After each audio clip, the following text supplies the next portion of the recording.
أعوذ بالله من الشيطان الرجيم بسم الله الرحمن الرحيم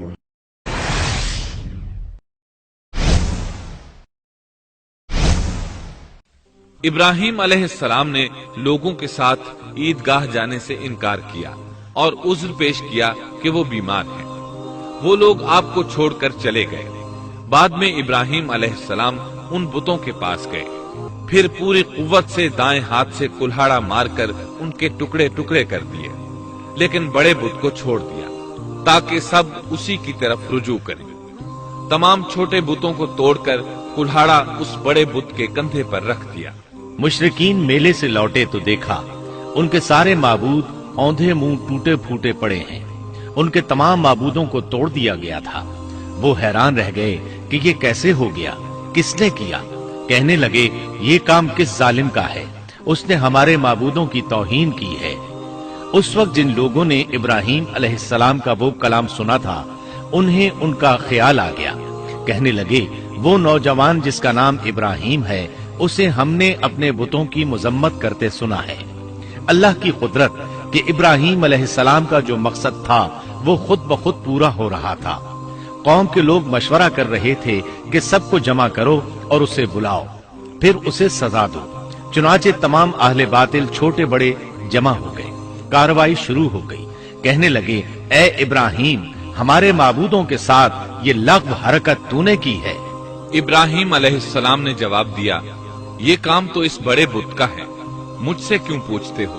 تم اپنے معبودوں سے کیوں نہیں پوچھ لیتے کہ ان کے ٹکڑے کس نے اڑائے ہیں؟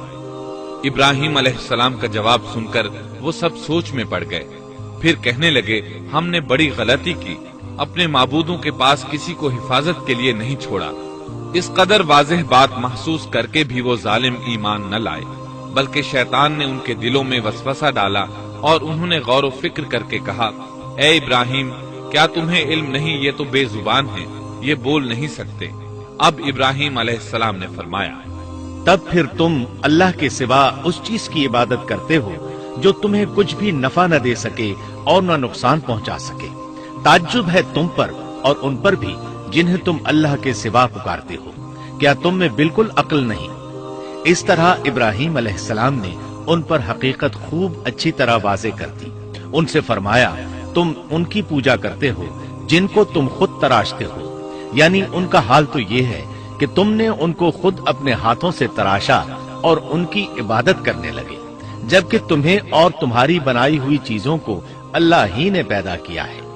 ابراہیم علیہ السلام نے ایک کلہاڑے کی مدد سے ان سب بتوں کو تہس نہس کر دیا تھا۔ یہ اس بات کی واضح ترین نشانی تھی کہ یہ بالکل بے بس ہیں، لیکن اس واضح نشانی کے باوجود وہ اپنے کفر ہی پر ڈٹے رہے اور لگے ابراہیم علیہ السلام کو دھمکیاں دینے۔ قالوا ابنوا له بنيانا فألقوه في الجحيم۔ کہنے لگے اس کے لیے ایک آتش کدہ بناؤ اور اسے اس دہکتی آگ میں ڈال دو۔ پھر ان لوگوں نے ایک چٹیل میدان کا انتخاب کیا جہاں مٹی نام کی کوئی چیز نہیں تھی۔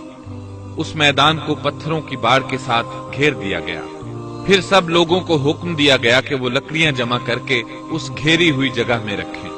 چنانچہ سب لوگ لکڑیاں جمع کر کے وہاں لانے لگے، یہاں تک کہ عورتوں اور بچوں نے بھی اس کام میں بڑھ چڑھ کر حصہ لیا۔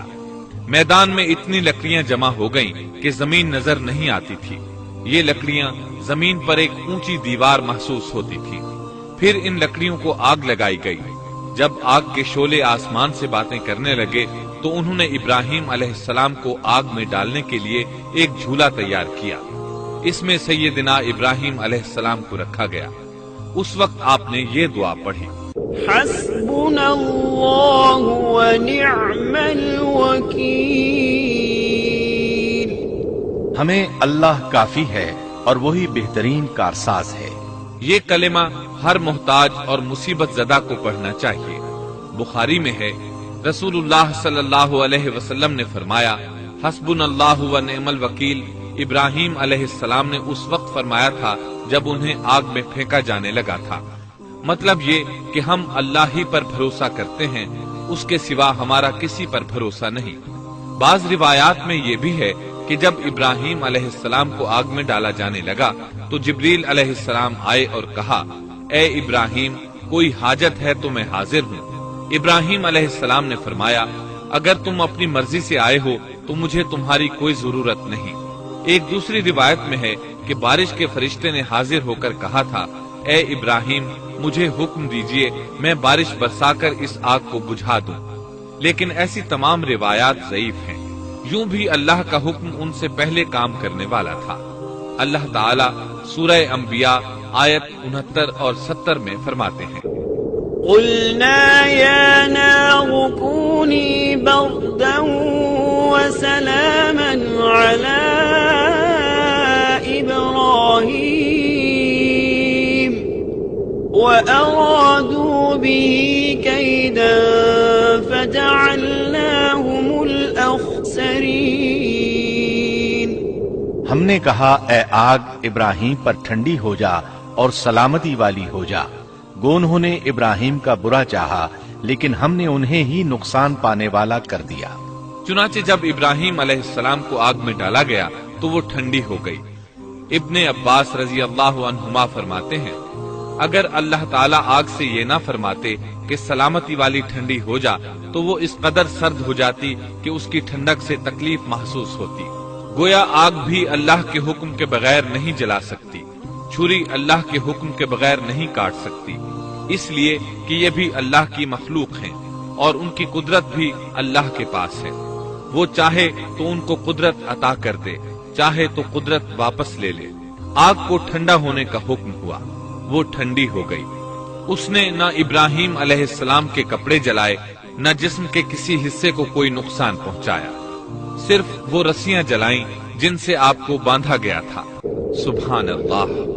لوگ آگ کے گرد اس انتظار میں کھڑے تھے کہ جو ہی انہیں آگ میں پھینکا جائے گا وہ جل کر راکھ ہو جائیں گے، لیکن وہ یہ دیکھ کر حیران رہ گئے کہ ابراہیم علیہ السلام بڑے ناز سے آگ کے درمیان بیٹھے ہیں۔ بعض روایات میں ہے کہ ابراہیم علیہ السلام فرمایا کرتے تھے، مجھے ان دنوں جو راحت اور سکون حاصل تھا ویسا آگ سے نکلنے کے بعد نہیں ہوا۔ لوگ اس معجزے کو دیکھ کر حیرت زدہ تھے۔ پھر ابراہیم علیہ السلام آگ سے نکلے۔ اتنا بڑا معجزہ دیکھنے کے باوجود لوط علیہ السلام کے سوا کوئی شخص پورے بابل شہر سے ان پر ایمان نہ لایا۔ اللہ تعالیٰ فرماتے ہیں، فآمن له لوط، پس ابراہیم پر لوط ایمان لائے۔ مطلب یہ کہ پوری بستی سے لوط علیہ السلام تھے جو آپ پر ایمان لائے تھے، باقی تمام لوگ کفر ہی پر ڈٹے رہے۔